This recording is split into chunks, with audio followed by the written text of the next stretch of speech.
Hey there, legendary souls. Welcome back to Unconventional Counseling. Today, I have a pretty quick message for you just about some of the environments that you're in, the communities that you're a part of, the institutions, the workspaces. It's usually any space that you kind of have to interact with regularly. It could even be bio family, chosen family. People are going through it. People are going through it. And you are included in people. You too are likely going through it. We all are going through something. True. It's always true to some regard, to some extent. But what's happening right now, and what's been happening for some time, is there is this denseness in the energy. Like there's a denseness and there's a levity. And the distance between the two is just getting bigger and bigger. It's getting, the difference between the two is more and more stark. There are some folks who, I would actually say that there are at least three spaces. One space, there are some folks who are in this space where they are hardened, where they are stiff, where they are stubborn, where they are just constantly being inundated by all of the chaos that's going on in the world, and they're regurgitating it. They are becoming one with the chaos. They cannot find themselves in the midst of it. They are it, and they are doing chaotic things, and they are thinking chaotic thoughts, and they are one with it. All the mishigash going on in the world, all the entropy, all the violence, they are becoming one with the violence. Saying violent things, thinking violent things, doing violent things. And violence has a spectrum, and you know it when you experience it with them, when you interface with them, when you're around them, when you hear them speak, when you see what they do, when you watch the news. There is this other layer of energy. It's very similar to this third one that I want to talk about, but there's this other layer where you might be feeling like there are ups and downs. Like you might be feeling really irritated and irritable. You might be feeling really exhausted and burnt out. You might be feeling angry just like all of a sudden, or really sad all of a sudden. And it's either all of a sudden or it kind of builds up, whether in short spurts, like a few days or a week, or in larger spurts. I'm going to say a few days or a week. I'm like, who out here is taking a month for you to feel angry? I don't know. With all this going on, maybe you're different. I don't know. I don't want to disregard your potential reality. However, I think for many of us, it's like after a few days or after a week or after a few hours or from morning to night, like there's just like this up and down that's happening. There is this like friction. There is this, you go to one of these spaces or you remember a conversation or you've absorbed a particular energy from a relationship, from an interaction, from a space, and it's triggering something that's coming up within you, this disharmony that is also connected to what's going on in the world, this grief, this uncertainty, and it brings up this sort of violent type of energy within you. And violence is the best word that I can use for this chaos. And then we're just like short-circuiting, and we're like, irritable, and we're like shocking people and shocking ourselves and in ways that don't feel good at all. And then we're like finding ways to come back to center, or we're finding our ways through it. And we might get to a different place, and then we might feel regret that we weren't there already. Or we might get to a new place, and then we might feel dumbfounded, like just like struck by the fact that, we thought we were farther along, or how did this happen again type of remorseful language or beliefs that we have about ourselves, that we should be farther along, that we should be more stronger, that we should, it's really a shame narrative, but that we're supposed to be somewhere else than where we are. So that's the middle space. It's this, best way I can put it. And then there's this other space. There's this third space where the peace, the contentment, the joy seems to last for days, days or for hours or for weeks or for a week. What is time? But there are these stretches of feeling okay with self, truly, or feeling okay with either a sense of neutrality, a sense of healthy detachment, a sense of just like feeling somewhat purposeful, you know, like this is where I'm meant to be right now, or this is what I'm choosing right now, and I feel glad about that choice, whatever that moment is. But there are these stretches of peace, of joy. And when we're in the stretch, so long as we can acknowledge that it's okay that it's temporary and that we're not in any way better than anyone else, we're not in any way,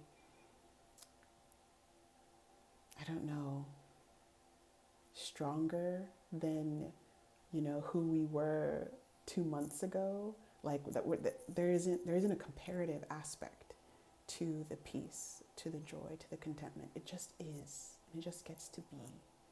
And we're also not trying to grasp it or hold on to it or make it last for longer than it does.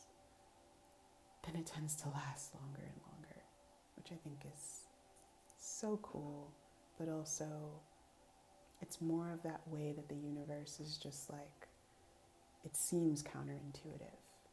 Like we think that if we hold on to it, or if we punish ourselves, or if we try to enact discipline to be peaceful, that it will last longer somehow, that we'll crack the code, or we'll find the formula, we'll find all the self-care, and then somehow we'll be able to figure it out. And then we'll just live in a personal, individualized utopia for the rest of our life. You know how bored we would get? Because that means we wouldn't interact with anyone ever. It also means that we would have no thoughts or ideas or feelings. Because that's the only way that we're just going to forever be in that state.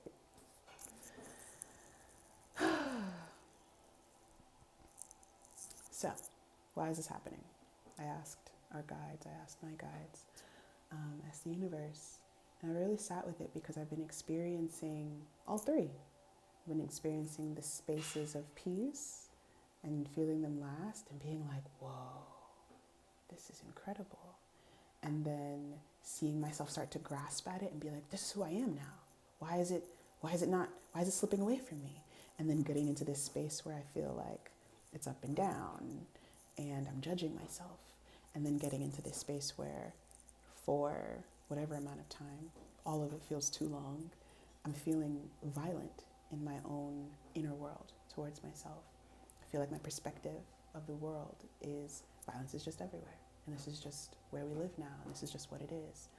And I've really been paying attention to how that shift happens, what contributes to that shift personally. And in the work that I do, I see it. I see it in people because people are in different places each time that we interact, each time we have sessions, each time we talk. And I can see it in their journeys too. Them being in one space, them being in a middle space, them being in another space. I can see it. So I'm reflecting on my own experience. I'm reflecting on what I'm experiencing with people over the past few months and years. And why is it happening? So it's happening because this is where we are right now in the world. There's an isness about this. It's not that something wrong is happening. This is just what it is right now. History has shown us that we need this time to be what it is because inflection points are the times when change is more possible. When things get extremely, extremely bad, that's usually when there's more collective momentum and incentive and investment at the same time to change things. That has also been happening concurrently for all of these years. So really the why is like a deep kind of why, like why? So you know that phrase, be the change you want to see in the world? As much as we are aware that change needs to happen on a large scale level, and it does, it really it also is happening on the small scale. And by the small scale, I mean anything that is accessible to you. So if you literally do not talk to anyone or do not want to talk to anyone, the small scale is you with you. It's you in your inner world. If you can be any more gentle, any more kind, any more compassionate with yourself than you already are, you are doing the work that you're meant to do right now for being the change that you wish to see in the world. If you are couched in community, you interact with people all the time. There are people that you love to interact with, and there are people that are harder to interact with, but this is just like your world, and it's just, you're in it. Your change is to be as kind as you can in your interpersonal interactions, to be as firm as you need to be in the ones that are harder, to state your boundaries, to know your boundaries. So your work is more of that, like, moment to moment, interpersonal type of interaction that can happen and is happening. And it's a different scale, but that's yours. And it might be the most you could possibly do right now because of all that is happening in your world. If you are the head of an organization, or if you are in leadership in some way, or if you are a student in an institution, or if you're an employee in an institution, your change is on that level. Whatever that means, whether that means the interpersonal dynamics and your inner world, whether that means how you're interfacing with the institution itself. But your change is on that level. Your change is on whatever level you're at. You don't need to do anything more than where you are at. You don't need to do anything more than what you have the capacity for. This is not a shake to say you're not doing enough. This is to say that the change and the revolution that we are all desiring and asking for and ready for and feeling overwhelmed to not experience right now is literally in each of our hands, on our own individual level, based on the level that we are interfacing with the world. So for me, it's going to be on the level with myself as much as I can, being really kind to myself when that violence pops up and I'm shameful and I'm angry and I'm, stubborn and I'm mean to myself, and it seeps out, towards whoever is closest to me. It's on the level with my clients. It's like truly just doing the work that I do to continue to get into my heart space, like every single day, like deeper and deeper and deeper into my heart space every single day, because this is a time more than any other time in this work that I've been doing where I don't want to be judgmental at all. I never thought that I had any place to be judgmental. I know that my profession as a counselor, you're not supposed to be, people don't expect that from a counselor, but counselors are also humans. So it is also a practice to be non-judgmental, I believe. But it just feels like more and more and more, just to go even deeper, to get even softer, to get more curious, to just hold the space. Just hold the space, not have to always try to do something or fix anything. Not try to find a problem necessarily, but just to be with what is. That feels like that's where it is for me right now in terms of my work. And in terms of interfacing with the larger community, in terms of creating, it's staying on the pulse with my relationship with spirit, asking these questions, and when I find answers to things, and having conversations with my clients, and when something is channeled through, whether because I'm specifically asking a question to the universe or something is channeled through to a client and it really makes a shift for them, sharing that with you all and just being on it in terms of consistency. So potentially me sharing that with you gives you an insight into what is literally in your wheelhouse, what is in front of you right now. I gotta tell you, that's all I got. So that's what I'm gonna be working on, because so much needs to change, and this is what I know I can do. This is what I'm gonna be practicing. So good luck out there. I know that it's really hard. It has been really hard for me too. And I'm just sending you so much warmth and compassion, understanding, and love.